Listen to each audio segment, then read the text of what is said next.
Once again, we welcome you to Moving Forward with Young Voices. And we are very happy to be exploring some current topics this week with Tyler Curtis, who is a Young Voices contributor. And Tyler, this is your first time on the program, so I'm going to ask you, for the sake of those who are just getting to know you for the very first time, tell us a little bit about yourself. Well, thank you for having me, Brian. My name is Tyler Curtis. I work as a loan officer at a mid-sized community bank in Missouri. In my free time, I write about politics, I write about history, economics, and pretty much anything else that interests me. Well, I'm looking at an article you penned on how to reform student loans. And I know this is on a lot of people's minds today, thanks to the President's Student Loan Forgiveness Program. But I have to admit, I hear a lot of people complaining about it. I haven't heard very many people bringing forth solutions. I think you've got a pretty decent solution that you're offering here. Let's, for the sake of those who maybe are not familiar with the issue, can you just kind of sketch out for us what's in the bigger picture? What is the problem that we're seeing right now with student loans? The president would step forward and say, you know what, maybe we'll just go ahead and offer forgiveness. Yeah, so we've seen a huge increase in student loan balances over the past few decades, something like 650% just over the past 30 to 40 years, and that number of outstanding balances.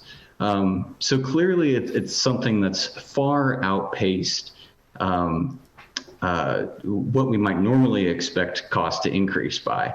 And that causes a burden on individual finances.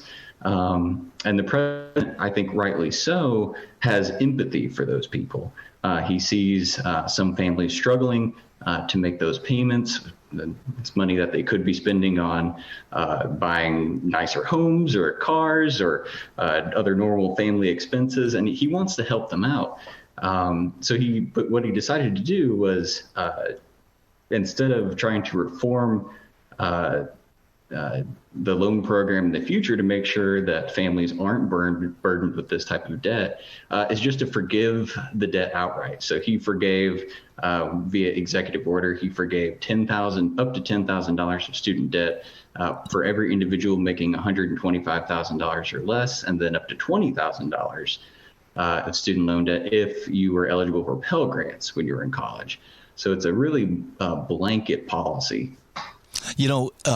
Because you write about and speak about economic issues, you'll be familiar with this, but part of economics is learning to recognize that, okay, what's the intended goal of some particular policy and what are the unintended consequences? Talk to me about some of the unintended consequences that have come about by making student loans so easy to get for students. First of all, what's it done to the cost of education? Well, it's very clearly increased the cost of education. We can know this just intuitively. If you subsidize something or you make it easier for someone to purchase something and put off the costs until later, they're more likely to buy it. And there are actually several empirical studies that bear this out. There was a study done just a few years ago, I believe it was at the University of Wisconsin, that found that universities will actually increase their tuition 20 to 60 cents for every dollar increase in federal student loans. There are some universities, actually, I didn't know this until recently, but there are some universities that don't allow their students to take out federal student loans. And when you know it, but those universities increase their tuition at much lower paces than those that accept them. So with the higher cost in education, thanks to the easy availability of this money, it sounds like the debt forgiveness could actually lead to more of the problem rather than actually addressing the conditions that caused it in the first place. Talk to me about the reform that you're proposing here, and what would it do? Yeah, my reform, it's certainly not a silver bullet by any means. It's not going to solve every problem. It's not going to make everybody significantly better off. There are certainly reforms that need to be paired with it. But my idea is very simple. It's just to say that students will no longer be eligible to finance 100% of the net costs of their college expenses. So let's say that the student has $10,000 of tuition that they're going to owe for an academic year. They get $5,000 worth of scholarships. today, they can receive $5,000 of federal student loans to cover that deficit. My idea is just to simply say, they're no longer going to be eligible for that full $5,000. They're going to have to cover at least a certain percentage of that net cost on their own. So whether that's their parents paying for it, whether that's themselves paying for it through their savings, or they're going to be working while they're in college. But the point is just to make the student or his or her family pay for that tuition up front. So you're talking a down payment would actually help them have some skin in the game rather than just, have a handout. That's correct. And I like that phrase, skin in the game. It makes the borrower think a little bit more about the actual cost. So if you're going to have a student going to school and they're looking at the tuition and saying, well, that's quite a bit of money for me to be spending right now. I don't know if I want to do that. If you allow them to finance all of that cost, hey, now I don't have to pay for it for years. And if the president's going to be forgiving my debt, I may never have to pay it at all. So maybe I don't really care about the cost so much. But if I'm required to pay for a certain amount of it up front, $1,000, $2,000, $3,000, whatever that number may end up being, I'm going to be a lot more price sensitive. So I'm going to look for universities that give me more bang for my buck. Maybe I don't need to go to that out-of-state school that charges 3 times as much as tuition. Maybe I don't need to go to that fancy university with the great football team that I've always watched growing up as a kid. I'm going to be a lot more I wouldn't say responsible, but I'm going to think a little bit more about the price that I'm paying. Yeah, well, it makes sense. I mean, look, there are still people paying off tacos that they bought, 10 years ago on their credit card because, well, I can finance it and I'll get it paid off. But, you make minimum payments and 10 years later, you're still paying for those tacos.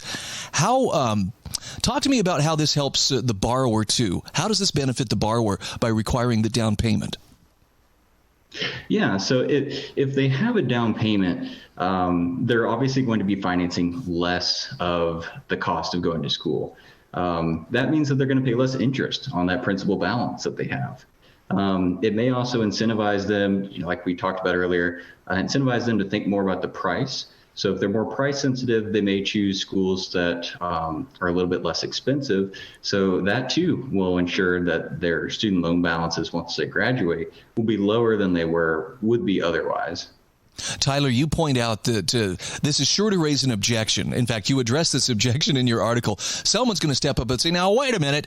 Isn't this going to make it harder for people who can't afford to pay up front for their education, or at least pay that down payment? And I liked your answer. How do you address that concern? Well, I think it's important that we just answer it frankly. And the answer is yes. It will actually cause fewer people to go to school. There may be a variety of reasons for that. Almost certainly some people won't be able to afford the cost, but other people may find that it's just not worth it. Particularly those that may find that they were able to finance most of their college expenses. Maybe they weren't eligible for as many scholarships. But really, this is part of the point of the reform. It's to ensure that fewer people go to college. Certainly those that maybe it would be better for those individuals if they didn't go. There are a lot of people that go to college, they rack up student loan debt, and then they don't graduate. So they don't actually accrue any benefits from going to college because they don't have that degree, but they're still saddled with the cost. So this reform, this down payment reform, we should see, assuming that it was implemented, we should see a drop in enrollment, and because of a decreased demand in college education, we'll also see a fall in tuition. And so that would be good for those who do end up going to school. I love how you bring it back to, in the end, we're not talking about, well, how can we make school cheaper, for students so much as how can we stop the continuing problem of people taking out and then defaulting on loans to pay for their education. And I think this is a really solid way to approach that. Yeah, I think so too. And I also think that the difficulty actually of students paying for their own college has been wildly overstated. We've all seen the graphs of tuition, college expenses going up much higher than, or much faster rate than than tuition in general. But if you just look at what individuals can make today by working, we can see that actually it's not that much more expensive to go to school today. Or in some cases, it's actually less expensive to attend college today than it was a few decades ago. If we just look at the minimum wage in 1990, it was actually $3.80. So to pay for one semester of tuition, $4,800, that meant that you had to work about 1,200 hours to pay for that. Today, the federal minimum wage is $725. So to pay for one semester of college tuition, you'd have to work about $1,400 or 1,400 hours. So not that much more. Okay, once again, we are talking with Tyler Curtis. He is a Young Voices contributor. Tyler, where can people find you on social media? We've got about 20 seconds. Yeah, they can find me on Twitter at TylerCurtis42.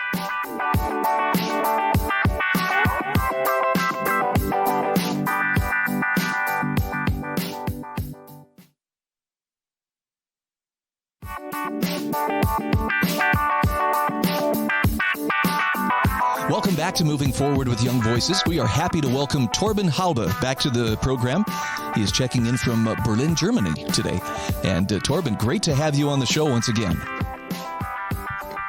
Thanks. Glad to be here. So I know there may be some people who are hearing your voice for the first time, and they'd like to know just a little bit more about who you are and what you do. Could you tell us about yourself? Sure. Well, originally I am a biologist, but since then I have moved into politics and also kind of into political philosophy. And I'm active in the German liberty movement, so to speak. So we want to bring more, economic and social freedom to Germany.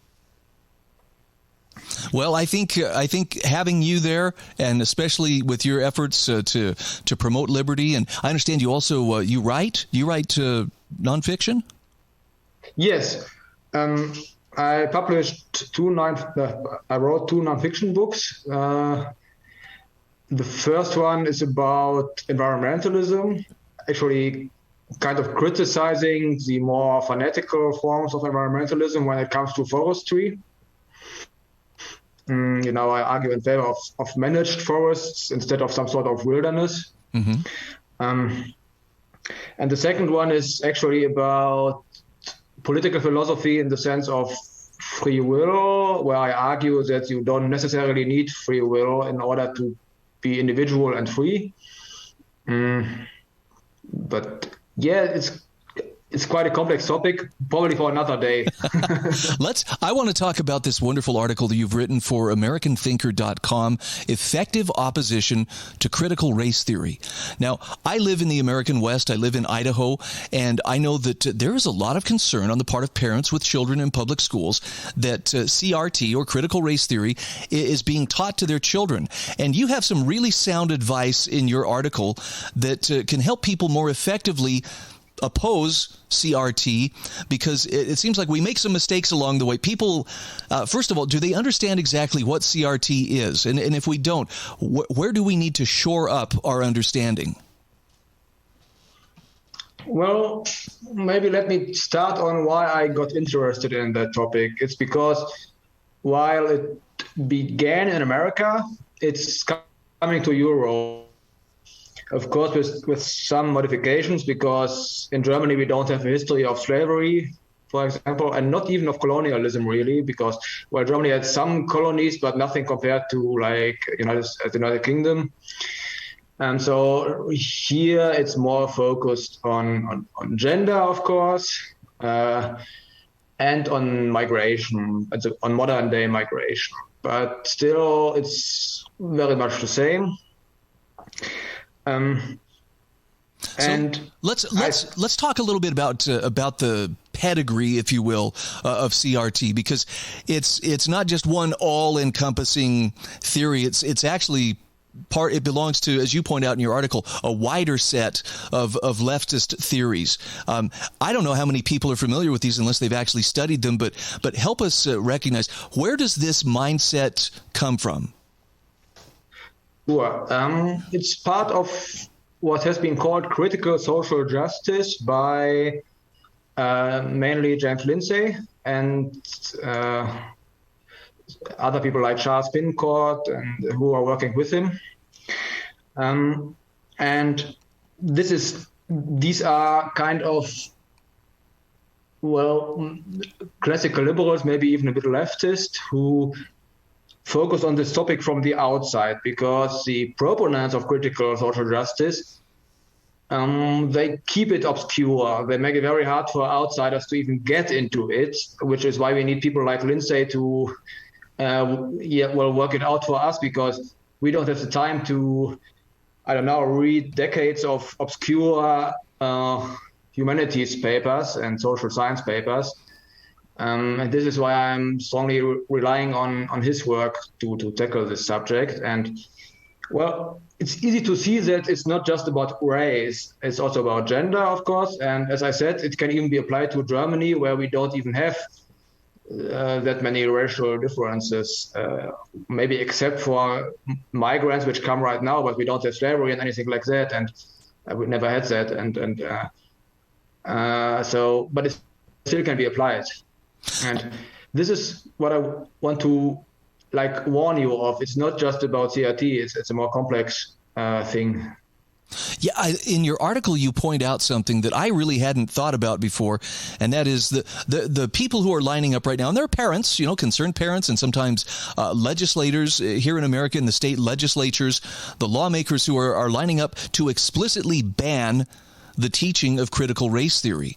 And in your article, you point out that may be the rallying cry for them, but they're missing the mark if they just try to ban it outright.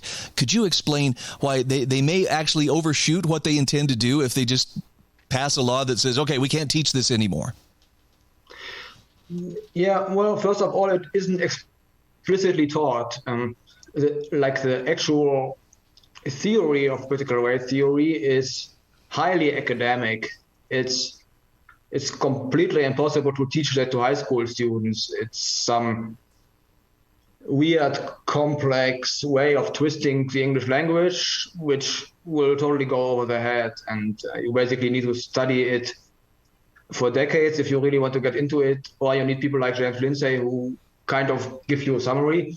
But what they are taught instead is more like, you could say, applied critical race theory and applied queer theory and all of these other things.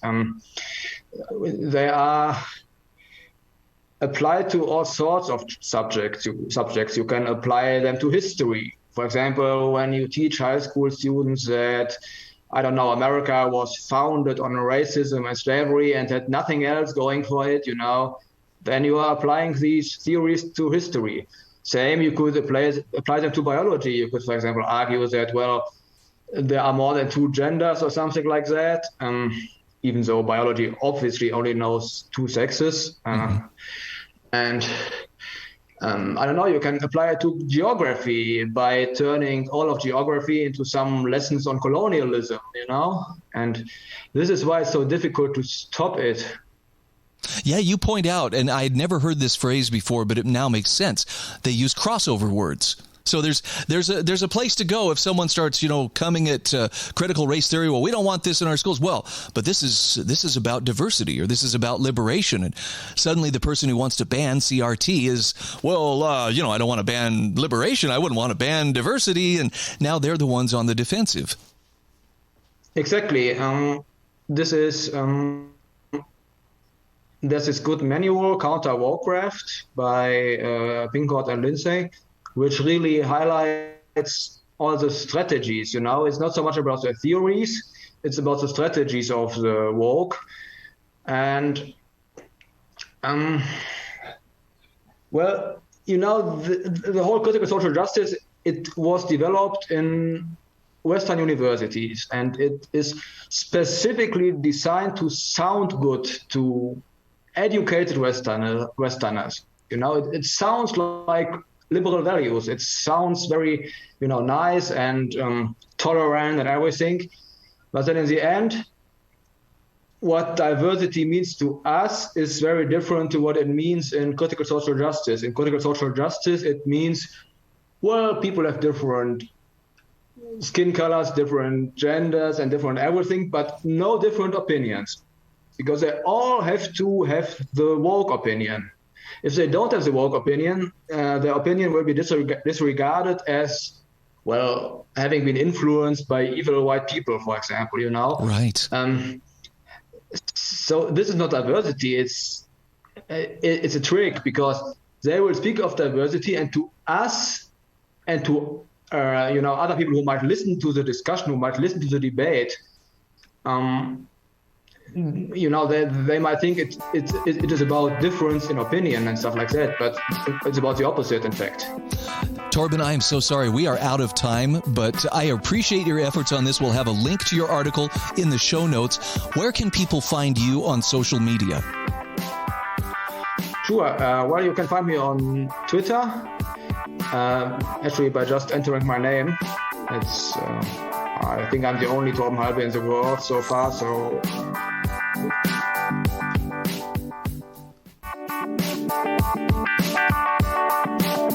And we are back on Moving Forward with Young Voices. I'm happy to welcome Sophia. And Sophia, you're going to have to help me with your last name, Worringer. Is that correct? Correct. Okay. Yeah. Always love it when I get it on the first try here. She is joining us from London, England. And Sophia, in addition to being a Young Voices contributor, tell us just a little bit about yourself. Thank you. Yeah, so I grew up in the northwest of England in Liverpool. I moved to London, where I now live, to study history at King's College London. And since graduating, I worked for a member of the House of Lords on family policy, and then for 2.5 years, a member of the House of Commons and former Conservative Party leader, Sir Ian Duncan-Smith MP. And most recently, I've just moved to work for a think tank, the Centre for Social Justice, which is a centre-right think tank that looks at routes in and out of poverty. Fantastic. You know, it's been interesting to watch with the passing of Queen Elizabeth II, the affection and the deep attachment that British society has for the royal family. And you have an article here about Her Majesty the Queen was proudly feminine, but not a modern feminist. Talk to me a little bit about the Queen and about her role. I mean, she's probably one of the most prominent heads of state, you know, within my lifetime, who was a woman and a very long time head of state, for that matter. Are some of the feminist camps trying to claim her as their own, and are they right to claim her as their own? Yeah, so I agree. Since the death of our late Queen, Her Majesty Queen Elizabeth II, there's been a huge outpouring of grief in Britain and indeed around the world for what she stood for and everything that we're grateful to her for. And something that's been interesting is the fact that some people have labelled her as a feminist. So, for example, Olivia Colman, who in fact played Her Majesty in the Netflix series The Crown for 2 series, has called the Queen the ultimate feminist. And she's also been labelled as a feminist icon by Women's Hour presenter Emma Barnett. And while I do absolutely agree with some of that sentiment, in that the Queen believed in equality between the sexes and in fact advanced equality in many ways between the sexes, which we can talk about later, I do think that the modern liberal definition of feminism actually downplays definitions of femininity. And the Queen was actually very proud to be a woman and very proud to be feminine in that role. And so I think some of these labels of calling her a feminist actually don't do justice to what she achieved, because the modern liberal feminist movement sometimes tries to revert to very traditional definitions of what femininity and masculinity should be. And I feel like the Queen Elizabeth, actually subverted and challenged a lot of those. And I think that labeling her just as a feminist is actually slightly reductive to what she achieved. You give an example, too, of how current attitudes towards women sometimes tend to blur the lines. For instance, I didn't realize that Joan of Arc was actually kind of up for reinterpretation according to the latest dogma. Yeah, exactly. So there was a bit of talk about this in the United Kingdom when the Globe Theatre, which is a theatre based very close to the site of where William Shakespeare's plays were portrayed and played, decided in their new production to portray Joan of Arc as a gender neutral character. And I think the problem here is the very importance of Joan of Arc is due to her gender, due to the fact that she was a woman. So she was born into a peasant family in France in the 1400s, and she had very little prospects in that society, which was very patriarchal and very favouring rich and particularly rich men. And she was taken to the King Charles VII of France at the time, and she believed she had these visitations from God to oust the English. And what she was eventually charged with was blasphemy by the English, and she was, as people will know, burnt at the stake at the age of 19 for her blasphemous views. But what's interesting is that she was charged for blasphemy, and one of the charges for that was for wearing men's clothes. So if she had been a man, or if she had not been a woman, it wouldn't have been as offensive to them. And so therefore casting her as a gender neutral character reduces something of what she achieved and what she had to overcome to be important and to be remembered. And I do think that modern liberal feminists are in danger, therefore, of erasing very important females from history by reducing something of their femaleness, reducing something of their femininity. And so therefore the decision to portray Joan of Arc as gender neutral may seem very progressive, and I understand that theatre has a role in challenging our perceptions and inverting portrayals of people, etc., and bringing fresh angles, but actually seems to be very regressive in the way it wants to pigeonhole people that maybe challenge the gender stereotypes of their day. And so therefore strong female characters from history, we look back and we think, how could they possibly be female because they challenge the stereotypes of their day? So I do think that there is a danger of erasing strong women from history if this trend continues. You point out in your article, too, that it's not just limited to Joan of Arc. I didn't realize this, that Queen Elizabeth I, actually, that people have tried to portray the same thing as her. Well, maybe she was non-binary, too. Why would they say such a thing? So what's interesting here is that Queen Elizabeth I was very acutely aware of her gender and how that played politically and socially, and the social and cultural capital that gave her in the time of which she was our queen. And she made this very famous speech, as many people will know, when she addresses the troops on their way to the Spanish Armada, where she says, "I know I have the body of a weak and feeble woman, but I have the heart and stomach of a king, and a king of England too." So in that, she shows how acutely aware she is that she is a woman and the limitations in that time would have borne upon her. But she actually uses her femininity to her advantage. So she uses her feminine charm as a political and diplomatic tool. She hangs the carrot of marriage over various people she wants to woo into her good books. So, for example, on the table for a long time was her marriage to Francis, Duke of Anjou, who was brother of King Henry III of France. And that would have really strengthened the Anglo-French alliance. And she used the fact that she was a woman to entice them into thinking they could have stronger relationships with England. But what I think we need to remember is how acutely aware Elizabeth I was of the limitations that marriage would have brought about for her at that time, in the fact that her own mother, was executed by her own father when Queen Elizabeth was aged 3, and the fact that her sister, Mary I, who married Philip II of Spain, had to pool all her authority and was therefore joint sovereign with King Philip upon her marriage. So Elizabeth I was very aware of her gender and the limitations in that day of what that gender meant. And she used her femininity to her advantage. So portraying her not as a female actually diminishes her achievements, and I think is actually very worrying for the way we remember women in history. Let's bring it back to Queen Elizabeth II, and for 70 years she was the head of state. A lot changed in 70 years. Was she resistant to change, or was she able to be flexible with some of the changing attitudes that the society holds?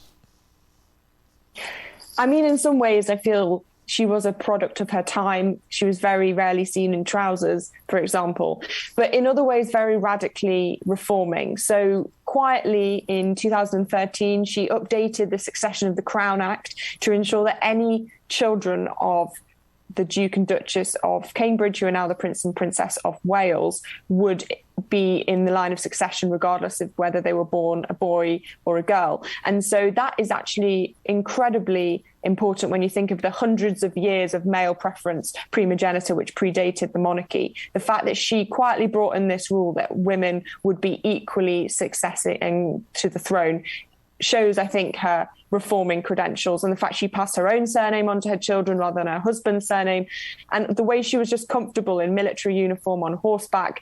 All of these ways showed that she was proud to be a woman, but she didn't see that as a constraint, and she had a very clear reforming agenda. You make a wonderful case that we should never underestimate the leadership qualities of women. And I think Queen Elizabeth II is a wonderful example. Queen Elizabeth I is a great example. Joan of Arc is a terrific example. We will have a link to your article in the show notes for this episode. Sophia, where can people follow your work? Where can they find you on social media? So I'm on Twitter at Sophia Worringer, and you can also follow my work at the Centre for Social Justice. Very good. Thank you so much for being my guest today. It's a pleasure to visit with you.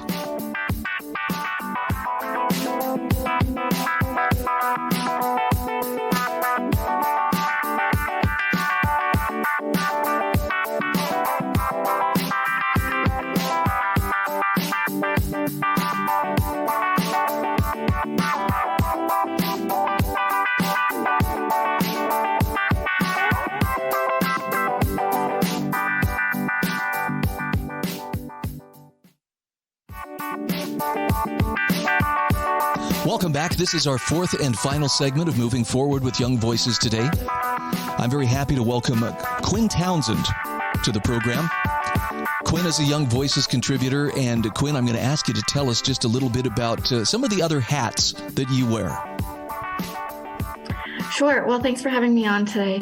I'm a contributor for Young Voices, which has been a lot of fun to write with them. I'm also the policy manager at Alaska Policy Forum, where I write on a wide variety of policy issues from a free market perspective, all about Alaska.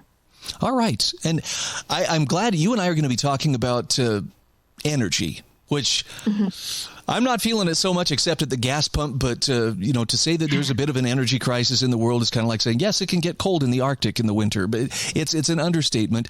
Talk to me a little bit about some of the potential solutions for this energy crisis. And in particular, let's talk about your article, how without states' involvement, permitting reform in solving that crisis isn't going to be as effective.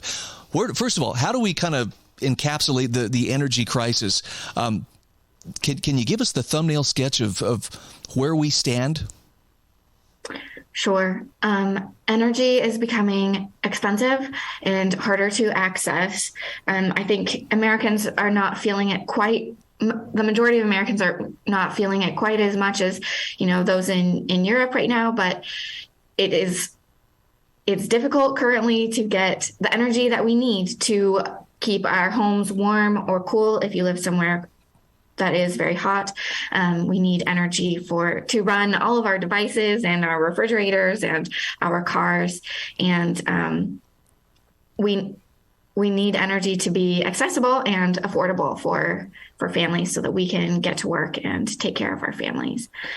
So one very large solution at the federal level is permitting reform. It can be very difficult to get a new energy project. That could be an oil well, it could be a wind farm or a solar farm or a geothermal energy facility. All of those things have to go through a very long environmental approval process at the federal level that can be very timely, time-consuming, and very costly. And permitting reform would be a great solution to that problem. Just out of curiosity, I know clean energy, particularly wind turbines and so forth, are really something that's being promoted heavily.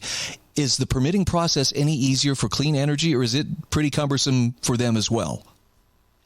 I'm not sure about the specifics of each different type of energy, but I know they still have to go through a lengthy environmental process that is still very costly and time consuming for companies that want to do that. Okay.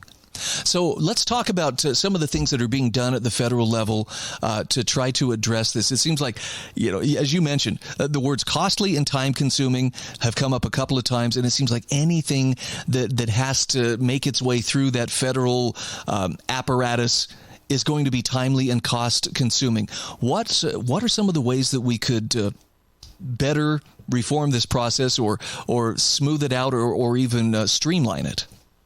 Mm-hmm. So right now in politics, a lot of people are talking about permitting reform, specifically because Senator Manchin from West Virginia was promised that there would be permitting reform because he signed on to the Inflation Reduction Act. And permitting reform would be a great thing, in my opinion. And one thing that would make permitting reform make permitting processes easier and more efficient for many would be specifically to involve states in that process of reforming permits, and also allowing states to create their own permitting process for lands that are within their borders. Is that kind of control something that regulators at the federal level are hesitant to give to the states, or to let the states assume? Yeah, so my article specifically is about allowing states to permit energy projects on federal lands that are within their borders. And for listeners who are not out in the West or not familiar, in the West particularly, the federal government owns millions and millions of acres of land. Some states are, like Utah, are 60% federally owned, which means that the state of Utah is not managing any 60% of the lands within their borders. And this permitting reform could allow states to be involved in that permitting process specifically for federal lands, which would help the permitting process, because state governments are typically more efficient than the federal government. Well, that's a relief to hear, because it means at least we have a fallback position at some point. But I have to wonder, what would it take for more states to step up? Do they complain? Do they feel the costs are just too much? We don't have the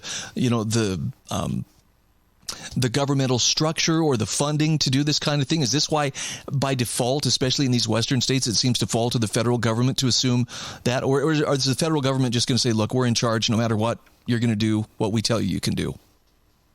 Yeah. So currently, because it's federal land, the federal government has management responsibility and all authority over those lands. And so states are not allowed to do the permitting for projects on federal lands currently. Is it likely that we're going to see greater exploration? For instance, when I lived in southern Utah, I know there was always a lot of controversy about oil and gas leases on federal lands. And it seems like it was very important to the environmental movement that we shut those down at all costs. I just want to get your opinion. Do the oil and gas companies do justice to conservation? Can they ever make the really hardcore environmentalists happy, or is this always going to be a place where we're going to encounter friction? Personally, I think there will always be friction, because any kind of resource extraction, whether it's oil and gas or building wind turbines or, building a new mine, is going to make some environmentalists unhappy. So I think there will always be friction. And I think that the public has made it pretty clear to companies that they care about things being extracted in a clean and safe way. And companies are aware of that. Yeah, they're aware of that. I would love to see more of the states step up and take the lead as far as as far as regulatory control over these processes, simply because they're the ones who actually live there, right? The people there actually have a stake in the matter. And I don't want to sound like I'm a doubting Thomas here, but sometimes I wonder if all the people, the bureaucrats back there along the Potomac, really feel that same sense of stewardship that someone who lives within the state in question would feel when it came to creating and executing those kinds of policies. Yeah, I agree. And I think for people who live out east and their state maybe doesn't have very much federal lands, when you hear the phrase federal lands, what you think of is Yosemite and Yellowstone and beautiful vistas and, pristine lakes, and that needs to be preserved. And this permitting reform that would allow states to be involved in the permitting process, still, it very much restricts what federal lands projects can happen on. And there are so many restrictions that really the only land that energy projects could be on are just wasteland. I don't know who has driven through Nevada or Wyoming or most of Utah. It's not a beautiful, they are beautiful places, but it's really just a wasteland. People are not recreating there. There's little to conserve other than rocks and sagebrush. And so these projects wouldn't be happening next to Yellowstone. They'd be happening in places that are not as beautiful, I guess. No, I think you've said it as diplomatically as it could be said. Now, look, there are people who love to use those not so beautiful lands. They'll go out there and explore and, take their side-by-sides or just hike or whatever, mountain biking. But you almost have to see it in order to believe it. Hey, this doesn't look like Yosemite. Nope, It's just miles of nothing, which to some people, like myself, that's a very beautiful sight too. Quinn, tell us, where can people follow your work and where can they find you on social media? Sure. I am Quinn_Townsend, #1 on Twitter. I'm on there sometimes, but that's where you can find me online. Very good. Thank you so much for taking some time to join us today. I hope we get a chance to talk about this. I have a feeling that with energy issues being what they are, we'll have plenty of opportunities in the near future. Thanks again. Thank you.